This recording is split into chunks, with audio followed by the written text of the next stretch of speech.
Good morning everyone. कैसे आप लोग? सब लोग ठीक ठाक हैं?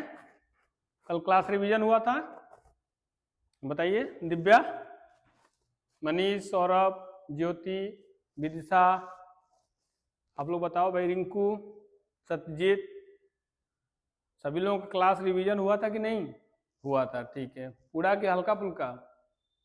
हल्का फुल्का। क्यों हल्का फुल्का हुआ? टाइम कम मिला? टाइम कहीं और जा रहा है? कहीं और नहीं जा रहा, पढ़ाई पे जा रहा। ठीक है, मैं भी यही उम्मीद करता हूं कि आप लोगों का पूरा टाइम कहाँ जाए, पढ़ाई पे ही जाए। ठीक है, तो हम लोग पिछले क्लास में अभी तक क्या देख रहे हैं? हम लोग सोलर सिस्टम, और सोलर सिस्टम के अंतर्गत हम लोग प्लानेट देख रहे हैं। प्लानेट में हम लोगों ने 3 प्लानेट को देख लिया था। कौन कौन से? बुध, शुक्र और पृथ्वी। पृथ्वी में थोड़ी लंबी क्लास चली थी, 2 वीडियो बने हैं, दोनों आप पे पहुंच जाएंगे या पहुंच गए होंगे। चौथा जो हम लोगों का प्लानेट है वो है मार्स। तो मार्स को आज हम लोग देखेंगे, मंगल ग्रह को। ठीक है, मंगल ग्रह मार्स को। यहां आप ग्रह भी लिख लीजिए। अगर ऐसे हम देखें तो मंगल ग्रह ही लिख लीजिए, पता चला सिर्फ मंगल लिखा है। मंगल ग्रह क्या है? मार्स। ठीक है, आज हम लोग मंगल ग्रह को देखेंगे। एक एक करके इसके भी फैक्ट्स हैं, इसको हम लोग जैसे सभी ग्रहों का देख रहे हैं वैसे ही इस ग्रह के फैक्ट्स को भी हम लोग एक एक करके देखते जाएंगे। जहां चीजें थ्योरेटिकल होगी, जहां कंसेप्चुअल चीजें होंगी, उसको हम लोग यहीं पे डिटेल में पढ़ लेंगे, और जो बच्चे का वो तो बाद में पढ़ेंगे ही। तो अभी फैक्ट्स के रूप में इसको हम लोग पढ़ते हैं, जो चीजें अभी समझाने लायक होगी वो समझ लेंगे हम लोग। तो आइए एक एक करके हम लोग पढ़ते हैं। चलिए, तो इसमें पहला फैक्ट यह है कि यह दूरी के क्रम में चौथा ग्रह है। फोर्थ, चौथा ग्रह। दूरी हम आपको ऑर्डर बताए थे, कैसा था? सूर्य से अगर हम दूरी को देखें, क्योंकि हम सभी प्लैनेट को किस में पढ़ेंगे? सूर्य के ही रिस्पेक्ट में पढ़ेंगे, पृथ्वी के, अर्थ के रिस्पेक्ट में नहीं पढ़ेंगे। हम लोग सूर्य को केंद्र में रख के ही सब पढ़ रहे हैं आगे। तो सूर्य के बाद पहला ग्रह क्या था? बुध, फिर शुक्र, फिर पृथ्वी, फिर मंगल, बृहस्पति, शनि, अरुण और वरुण। तो चौथा हो गया कौन सा ग्रह? मंगल ग्रह। तो ये सूर्य से दूरी के क्रम में चौथा ग्रह है। अगला फैक्ट है, इसे लाल ग्रह, रेड प्लैनेट भी कहा जाता है। ये इंपॉर्टेंट क्वेश्चन है, कई बार आया है और आने की पूरी संभावना रहती है। तो इसको आप लोग याद रखेंगे कि इसे लाल ग्रह कहते हैं, रेड प्लैनेट कहते हैं। क्यों कहते हैं रेड प्लैनेट? क्योंकि जो मंगल ग्रह का सतह है वो लाल है। मंगल ग्रह का सतह लाल है, इसीलिए इसको रेड प्लैनेट बोलते हैं। जैसे पृथ्वी को क्या बोला गया था? Blue planet. क्यों? नीला ग्रह। क्यों बोला गया था नीला ग्रह? क्योंकि जब हम आसमान से, अंतरिक्ष से देख रहे थे पृथ्वी को, अर्थ को देख रहे थे, तो पृथ्वी नीली दिखाई दे रही थी, इसीलिए इसको नीला ग्रह कहा गया। नीली ग्रह क्यों दिखाई दे रही थी ये हम आपको बता चुके हैं। क्यों? क्योंकि पृथ्वी का अधिकांश क्षेत्र पे क्या है? पानी है, जल की अधिकता है। लगभग 71%, 71% पृथ्वी पे क्या है? जल ही जल है। इसलिए ऊपर से देखने के बाद जल जो नीला दिखाई देता है, इसीलिए पूरी पृथ्वी लगती है कि नीली है। इसीलिए उसका नाम ब्लू प्लैनेट या नीला ग्रह रखा गया है। उसी तरह मंगल ग्रह को लाल ग्रह कहते हैं, रेड प्लैनेट कहते हैं। क्यों? क्योंकि इसका सतह लाल है। सतह लाल क्यों है? आयरन ऑक्साइड के कारण। मंगल ग्रह पे सर्वाधिक मात्रा में पाया जाने वाला जो आयरन ऑक्साइड है, इसीलिए इसकी सतह लाल है, इसीलिए इसको लाल ग्रह भी बोलते हैं। ठीक है, आगे तीसरा फैक्ट है, यह सूर्य की परिक्रमा 687 दिन में करता है। ठीक है, मंगल सभी लोग परिक्रमा करते हैं, हम आपको डिटेल बता चुके हैं परिक्रमा करने का रीजन, परिक्रमा क्यों करते हैं, कौन सा परिक्रमा किधर करते हैं। अभी तक जितने प्लैनेट पड़े हैं, उस प्लैनेट में अगला प्लैनेट हमारा मंगल ग्रह है, मंगल प्लैनेट है, मार्स प्लैनेट है। ये करता है 687 दिन में सूर्य की एक परिक्रमा कर लेता है। मतलब ये भाई साहब सूर्य की एक परिक्रमा करने में लगभग 687 दिन लेते हैं। तो लगभग अगर देखें तो हम लोगों के वर्ष से 2 वर्ष, लगभग 2 वर्ष ही ले लेते हैं। 2 वर्ष में एक बार ये सूर्य की परिक्रमा करते हैं, जो पृथ्वी का वर्ष है उसके हिसाब से। अगला, और ये भी आपको यही बता दें कि जो ये परिक्रमा है कैसा है? पश्चिम से पूर्व की तरह है। हम ऐसे 2 ग्रह, 8 प्लैनेट, 8 ग्रह हैं, 8 ग्रह में ऐसे 2 ग्रह बताए थे जो सूर्य की परिक्रमा कैसे करते हैं? क्लॉकवाइज करते हैं और 6 ग्रह ऐसे करते हैं एंटी क्लॉकवाइज। जो क्लॉकवाइज करते हैं वो है कौन से? शुक्र और अरुण, शुक्र और अरुण।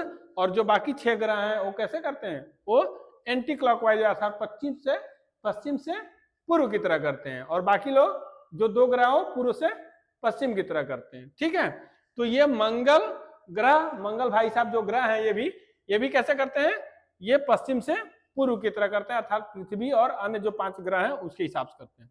अगला फैक्ट, इसकी घूर्णन गति पृथ्वी के घूर्णन गति के समान है। मतलब पृथ्वी का घूर्णन गति कल हम बताए थे कितना है? पृथ्वी अपने अक्ष पर कितने देर में घूम जाती है? 24 घंटे में। 23 घंटा 56 मिनट 4 सेकंड बताए थे, लगभग 24 घंटे। तो इनका भी अगर घूर्णन गति देखें, मार्स का अगर घूर्णन गति देखें तो पृथ्वी के लगभग समान है। लगभग इसका 25 दिन है, आगे हम लोग देखेंगे। तो 24 या 25 ऐसी है, और 24 घंटा। उसी तरह इसका 25 घंटा है, सॉरी हम दिन बोल दिए थे। 24 घंटा है पृथ्वी का, इसी तरह इसका 25 घंटा है, तो लगभग समान है। इसीलिए कहा जाता है कि मार्स मंगल का घूर्णन गति पृथ्वी के घूर्णन गति के लगभग समान है। ठीक है, और दूसरी चीज की, पृथ्वी पे तो वायुमंडल है, तभी तो जीवन है यहाँ पे, है ना। लेकिन यहाँ पे वायुमंडल तो है, बहुत विरल है, डेंस नहीं है, सघन नहीं है, बहुत विरल है, लाइट है, बहुत कम मात्रा में कोई चीज है। कौन कौन चीज वो ज्यादा है वहां पे आगे हम पढ़ेंगे। लेकिन अगर ये पता चल जाए अच्छे से कि मार्स पे भी जो वायुमंडल है वो पृथ्वी की तरह हो जाए, मतलब डेंस हो जाए, सघन हो जाए, पर्याप्त मात्रा में सब कुछ मिलने लगे, तो वहां भी जीवन संभव हो जाएगा। हालांकि वैज्ञानिक इस खोज में लगातार लगे हुए हैं कि मंगल पे शायद जीवन की संभावना हो सकती है। क्योंकि पृथ्वी पे क्यों है जीवन की संभावना? तो हम आपको कल बताए थे, पृथ्वी पे जीवन की संभावना इसीलिए है क्योंकि पृथ्वी पे पर्याप्त मात्रा में टेम्परेचर है, तापमान है, पर्याप्त मात्रा में ऑक्सीजन है, पर्याप्त मात्रा में CO2 है, N2 है, अन्य गैसें भी हैं। इसके अलावा जल है, H2O है, पर्वत है, पहाड़ है, मैदान है, हमारे कृषि करने के लिए मैदान है, भूमि है। तो ये सभी चीजें अनुकूल हैं पृथ्वी पे, इसीलिए जीवन है यहाँ पे। अगर मार्स मंगल पे भी अगर ये सब चीजें मिलने लगे तो फिर यह माना जाएगा कि यहाँ भी क्या हो जाएगा? जीवन संभव हो जाएगा। ठीक है, अगला फैक्ट, इसके उपग्रह, जैसे पृथ्वी का एकमात्र उपग्रह कौन सा था? चंद्रमा। उसी तरह ऐसे कुछ ग्रह हैं जिसके उपग्रह नहीं है, वो आपको हम बता चुके हैं, आज नहीं बताएंगे, कल ये हम पूछेंगे आप लोगों से। तो कुछ ऐसे ग्रह हैं जिनके उपग्रह नहीं है, उनका कोई देखने ताकने वाला या फिर उनका देखभाल करने वाला कोई नहीं है, लेकिन इनके उपग्रह हैं। सौभाग्यशाली हैं ये कि जिसके देख रेख करने वाला कोई विद्यमान है। तो इसी तरह मंगल ग्रह का भी 2 उपग्रह हैं, पहला फोबोस और दूसरा डीमोस। इसके 2 उपग्रह हैं जिनके नाम है फोबोस और डीमोस, फोबोस और डीमोस। ठीक है, डीमोस उपग्रह पे सबसे बड़ा पर्वत ज्वालामुखी है वहां पे, उसका नाम है ओलंपस ज्वालामुखी। सबसे बड़ी ज्वालामुखी जो डीमोस पे भी ज्वालामुखी, आगे हम लोग ज्वालामुखी पढ़ेंगे, पर्वत पठार मैदान ज्वालामुखी सब पढ़ेंगे, तो इसमें हम लोग पढ़ेंगे तो ओलंपस के बाद वहां भी पढ़ेंगे। लेकिन अभी यहाँ फैक्ट के रूप में आपको बता दें कि इसके जो 2 उपग्रह है फोबोस और डीमोस, डीमोस जो उपग्रह है, इस उपग्रह पे सबसे बड़ा ज्वालामुखी पाई जाती है, उसका नाम है ओलंपस। ठीक है, और यह सौरमंडल का सबसे छोटा उपग्रह भी है। कौन सा? डीमोस। सौरमंडल मतलब पूरे सौरमंडल का सबसे छोटा उपग्रह कौन सा है? डीमोस है। क्लियर? ये क्वेश्चन कई बार आया हुआ है, तो उम्मीद है कि आगे भी आएगा, और ये भी उम्मीद है कि आप लोग इसे याद कर लेंगे। हालांकि इतनी बार यहीं पे बता दी जाएगी कि बार बार बताने से आपको यहीं पे याद हो जाएगा। तो 2 उपग्रह हुए किसके? मंगल ग्रह के, पहला फोबोस, दूसरा डीमोस। डीमोस पे जो ओलंपस ज्वालामुखी है वो यहाँ का सबसे बड़ा ज्वालामुखी है। डीमोस पे ही कहा जाता है कि डीमोस सौरमंडल का सबसे छोटा उपग्रह भी है, और डीमोस पे ही एक पर्वत है, निक्स ओलंपिया पर्वत। निक्स ओलंपिया पर्वत किस पे है? डीमोस पे। डीमोस क्या है? मंगल का उपग्रह है, मंगल ग्रह का उपग्रह है। 2 उपग्रह, फोबोस और डीमोस। दूसरा जो उपग्रह है डीमोस, इस डीमोस पे ओलंपस ज्वालामुखी पाई जाती है, पहली बात। दूसरी बात कि यह सौरमंडल का सबसे छोटा उपग्रह है। तीसरी बात कि यहीं पे निक्स ओलंपिया नामक पर्वत पाया जाता है। ये पर्वत एवरेस्ट से जो हमारे यहाँ पृथ्वी पे एवरेस्ट है उस एवरेस्ट से 3 गुना ऊंचा है। अगर हाइट देखें तो 3 गुना ऊंचा है। और आपको पता होना चाहिए या पता होगा कि एवरेस्ट की हाइट कितनी है, 8,848 मीटर। हालांकि ये हाइट एवरेस्ट की बढ़ते घटते रहती है, कभी 50 हो जाता है, मतलब 8,850 हो जाता है, कभी 8,848 आ जाता है, लेकिन जो सर्वमान्य हाइट है इसकी वो है 8,848 मीटर। ठीक है, तो इससे भी 3 गुना, मतलब कि लगभग 25,000, आप देखें तो 25,000 मीटर ऊंचा क्या है, निक्स ओलंपिया है। ठीक है, अब सोचिए कि जब 8,800 लगभग 9,000 मीटर अगर ऊंचा एवरेस्ट है तो उसकी ऊंचाई कितनी होती है, कितनी दिख में आती है। एवरेस्ट पर्वतारोही जो चढ़ते हैं वो बताते हैं, उनके अनुभव बताते हैं, उनके रिस्क जो आते हैं वो बताते हैं। तो जब निक्स ओलंपिया पे फतह करना हो, निक्स ओलंपिया पे पर्वतारोही जाएंगे, अगर पर्वत चढ़ना है तो कितना टाइम लगेगा और कितना कठिन है। ठीक है, तो ये भी क्वेश्चन आया हुआ है कि डिमोस पे कौन सा ज्वालामुखी पाया जाता है, डिमोस सौर मंडल का कौन सा उपग्रह है, सबसे बड़ा या सबसे छोटा, या डिमोस पे कौन सा पर्वत पाया जाता है और वह पर्वत हिमालय पर्वत से एवरेस्ट से कितनी बड़ा है, मतलब उसकी ऊंचाई कितनी बड़ी है या कितने गुना है। ठीक है, यहां तक कोई दिक्कत? मनीषा बताओ। ये हाँ, ये वैज्ञानिकों द्वारा कहा गया, भैया हम तो गए नहीं है वहां पे, अब निक्स ओलंपिया पे कहाँ हम गए हैं, और नहीं एवरेस्ट पे भी अभी तक हम नहीं गए, लेकिन जो है फैक्ट है वो यही है। ठीक है, कोई दिक्कत? ओके, आगे बढ़ते हैं। अगला फैक्ट है कि सूर्य से दूरी, सभी का दूरी हम बताए थे, अभी बुध का बताए थे, शुक्र का बताए थे, पृथ्वी का बताए थे, तो इसी तरह सूर्य से दूरी कितनी इसकी, 22.79 करोड़ किलोमीटर। किसकी? मंगल ग्रह की। मंगल ग्रह की सूर्य से दूरी कितनी है? 22.79 करोड़ किलोमीटर। अगला फैक्ट, ये सब याद करने वाला चीज है, आया हुआ क्वेश्चन लेकिन याद करना पड़ेगा। सूर्य की परिक्रमा ये कितने दिनों में करता है? 686.98 दिनों में करता है। पृथ्वी कितने दिनों में करती है? 365 लगभग, तो ये करता है 686, मतलब लगभग दूना लगता है। वही बोले आपको 2 साल, लगभग 2 साल लगता है इसका। इसके वायुमंडल में क्या क्या है? पृथ्वी के वायुमंडल में तो आप देख ही चुके हैं क्या क्या थे। उसी तरह शुक्र के बारे में देखे थे आप, बुध के वायुमंडल को देखे थे। ये है मंगल के वायुमंडल में। अगर मंगल के वायुमंडल को देखें तो यहाँ पे सबसे अधिक क्या है? CO2 है, कार्बन डाइऑक्साइड है 95%।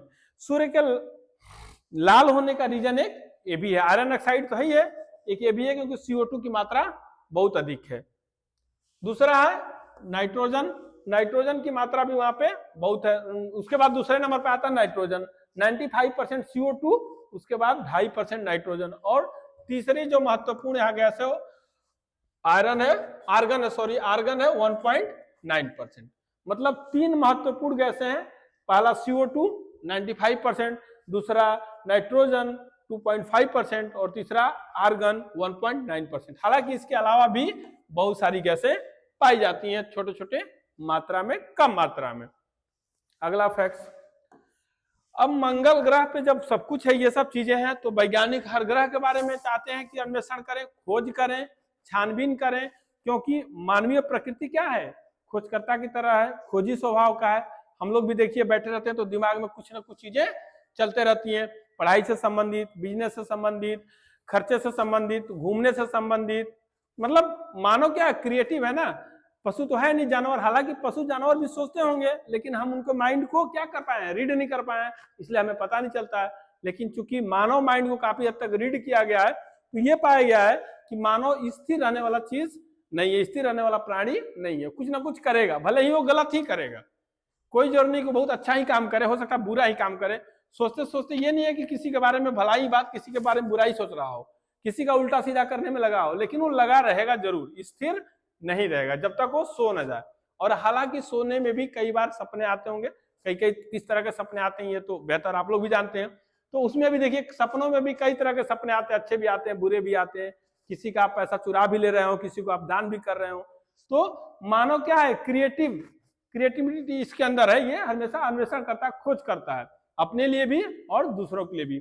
इसी खोज करने के क्रम में मानव द्वारा ये सोचा गया कि पृथ्वी तो रहने के लिए है ही है, लेकिन क्यों ना मंगल पे भी कुछ देखा जाए, कुछ सोचा जाए और कुछ भेजा जाए। इसीलिए वहां पे मानवीय अन्वेषण के लिए, अपने खोज के लिए क्या भेजा गया, वहां पे कई तरह के मानवीय मिशन भेजे गए। ठीक है, ह्यूमन मिशन भेजे गए हैं। उसमें से कई प्रचलित मिशन है जिसके बारे में हम लोग देखेंगे। ठीक है, अब मानवीय मिशन क्यों भेजे गए, अन्वेषण क्यों किया गया, क्योंकि वैज्ञानिकों द्वारा यह बात पुष्ट की गई, वैज्ञानिकों ने इस बात का पता लगाया या उनके खोज करने से यह बात पता चला कि पृथ्वी के बाद अगर जितने 8 ग्रह हैं, 8 ग्रह में एक पृथ्वी है, जहां की संभावना तो है, हम रह ही रहे हैं, जीवन है ही है। पृथ्वी के बाद अगर कोई उपग्रह है, पृथ्वी के बाद 8 ग्रहों में से जो 7 ग्रह बचे हैं, 7 ग्रहों में से एकमात्र उपग्रह मंगल है जिसपे जीवन की संभावना हो सकती है और अच्छे तरह से हो सकती है। तो ये बात जैसे ही मानव को पता चली, मानव उस पर लग गया, क्योंकि मानव को लगना ही आता है। तो मानव क्या किया, मंगल पर अन्वेषण करना शुरू कर दिया कि अब खोज करते हैं, और हो ना हो अगर ससुराल पृथ्वी पे है तो मायका कहाँ होगा, मंगल पे, और यदि मायका ससुराल पे है, मायका अगर पृथ्वी पे है तो ससुराल मंगल पे क्यों न किया जाए। इसलिए अन्वेषण जारी हो गया। क्यों, क्योंकि वहां जीवन की संभावना सबसे अधिक है। अब इसी क्रम में, मानवीय मिशन के क्रम में कई मिशन भेजे गए, जिसमें से एक है मैरिनर 4, अगला है मार्स पार्थ, फिर पाइडर, मासे, Odyssey, Phoenix, Mars Curiosity rover, MAVEN, Mangalyaan जो भारत का भी है। इसमें कई यूएस के हैं, कई रसिया के हैं। अलग अलग देशों ने अपने हिसाब से, अपने क्षमता के हिसाब से मंगलयान भेजे हैं, मंगल पे उपग्रह भेजे हैं, मंगल पे सैटेलाइट भेजे हैं खोज करने के लिए और मिशन को सफल बनाने के लिए। तो इसमें से कुछ ये दिए गए हैं, ये बार बार आए हुए हैं, इसीलिए हम इसका जिक्र कर दिए हैं। ये सब चीजों को आपको याद करना पड़ेगा, देखना पड़ेगा और पढ़ना पड़ेगा। इसमें से कुछ फैक्ट इसमें भी है, जैसे ओडिसी को ले लीजिए। तो ओडिसी जो मिशन है वो कौन सा है, मार्स मिशन है, मंगल मिशन है। ओडिसी ने क्या किया, वहां पे बर्फ और हिमशीत जल की जानकारी दी है। ओडिसी मिशन जब गया मंगल पे, वहां पे खोज किया, तो उसने बताया कि मंगल ग्रह पे क्या मिल सकता है, वहां पे बर्फ है और हिमशीत जल है। इसका मतलब कि अगर जल है H2O है, तो हाइड्रोजन है, ऑक्सीजन है, तभी तो H2O बना। तो हाइड्रोजन भी ऑक्सीजन है, ऑक्सीजन मिल गया हमें, जल मिल गया, तो कुछ और मिल जाएगा और वहां जीवन की संभावना हो सकती है। मतलब जल जहां है वहां तो जीवन होगा ही होगा, क्योंकि जल बना ही है हाइड्रोजन ऑक्सीजन को मिला के, दोनों के मॉलिक्यूल्स को मिला के, अणुओं को मिला के। तो सीधी सी बात है कि ऑक्सीजन मिल जाएगा हमें सांस लेने के लिए, जल मिल जाएगा हमारी आवश्यकता के लिए, तो बाकी चीजें तो वहां मिली जाएंगी। तो इसीलिए बोला गया, ओडिशा के द्वारा जो भेजे गए चित्र थे, जो भेजे गए जानकारी थी, उसमें यह पता चला कि बर्फ और हिमशीत है, इसलिए वहां जीवन की संभावना हो सकती है। अगला महत्वपूर्ण था फिनिक्स। फिनिक्स को बेसिकली यूएस द्वारा भेजा गया है। फिनिक्स किसका है, यूएस का है। ठीक है, यूएस फिनिक्स मिशन को भेजा था, और यह भेजा था 4 अगस्त 2007 को। 4 अगस्त 2007 को फिनिक्स मिशन को यूएस द्वारा मंगलयान पे, मंगल ग्रह पे भेजा गया। इसने 25 मई 2008 को उत्तरी ध्रुव पे, नॉर्थ पोल पे, मतलब मंगल ग्रह के नॉर्थ पोल पे ये कब उतरा, 25 मई 2008 को। ठीक है, इसी ने सर्वप्रथम यह बताया था कि मंगल ग्रह पे बर्फ है। पहली बार इसी ने बताया था। कौन, फिनिक्स मिशन के द्वारा पता चला। फिनिक्स मिशन पहली बार बताया कि मंगल ग्रह पे क्या है, बर्फ की प्रधानता या बर्फ की उपस्थिति है। ठीक है, तो बर्फ की प्रधानता ओडिसी भी बताए थे, लेकिन इसके पहले फिनिक्स बता चुके थे कि सबसे पहले मंगल पे पुष्ट इसने कर दिया। ये जानकारी तो ये दिया था, लेकिन ये पुष्ट कर दिया। ठीक है, तो ये चीज आपको याद रखनी होगी। अगला फैक्ट, अगला ये कि पृथ्वी से दूरी लगभग कितना है, 5.5 करोड़ किलोमीटर। ठीक है, इसकी अगर उससे दूरी देखें तो 5.5 करोड़ किलोमीटर है। अगला फैक्ट है मंगल ग्रह का व्यास। सबका व्यास देखे थे हम लोग, अभी तक 3 ग्रह का देख चुके थे। तो मंगल ग्रह का व्यास कितना था, 6792 किलोमीटर। ये भी एक बार पूछा हुआ क्वेश्चन है, ये तो जरूर पूछता है। मंगल का अक्षीय झुकाव 25 डिग्री 32 मिनट, लगभग पृथ्वी के समान है। पृथ्वी का अक्षीय झुकाव कितना था, 23 डिग्री, 23.5 डिग्री। तो पृथ्वी का झुकाव 23.5 डिग्री था और इसका लगभग 25 डिग्री है, तो बहुत अंतर नहीं है, 1.5 डिग्री का अंतर है, इसीलिए लगभग पृथ्वी के समान है। तो इसीलिए पृथ्वी की तरह झुका हुआ ग्रह भी बोलते हैं, किसको? मंगल ग्रह को। इसीलिए कई सारी विशेषताएं इसकी पृथ्वी के समान है, इसीलिए कहा जाता है कि यहाँ जीवन की संभावना है। तो ये थे मंगल के संबंधित कुछ फैक्ट्स। हालांकि जो ये सैटेलाइट भेजे गए हैं, जो मंगल मिशन भेजे गए हैं, उसमें एक क्लास और हम लोगों की चलेगी, उसको हम लोग देखें डिटेल पे। क्यों डिटेल में? इसलिए देख लेंगे, या तो अभी इसके बाद देख लेंगे या फिर लास्ट में देख लेंगे, क्योंकि मिशन के तहत कई बार साइंस टेक में वो क्वेश्चन पूछ लेता है, या साइंस में पूछ लेता है, या करंट में पूछ लेता है। तो मिशन को जानना अति आवश्यक है, बहुत जरूरी है। तो जितने मंगल मिशन से संबंधित अभी जितने मिशन गए हैं मंगल ग्रह संबंधित, उसको, हालांकि सभी ग्रहों से मिशन जो गए हैं उस सबको हम लोग देखेंगे, लेकिन मंगल पे ज्यादा गए हैं क्योंकि मंगल पर संभावना अत्यधिक है, प्रबल है, इसीलिए हम लोग मंगल मिशन से संबंधित जितने मिशन गए हैं सबको हम लोग देखेंगे। तो आज अभी फिलहाल इतना ही।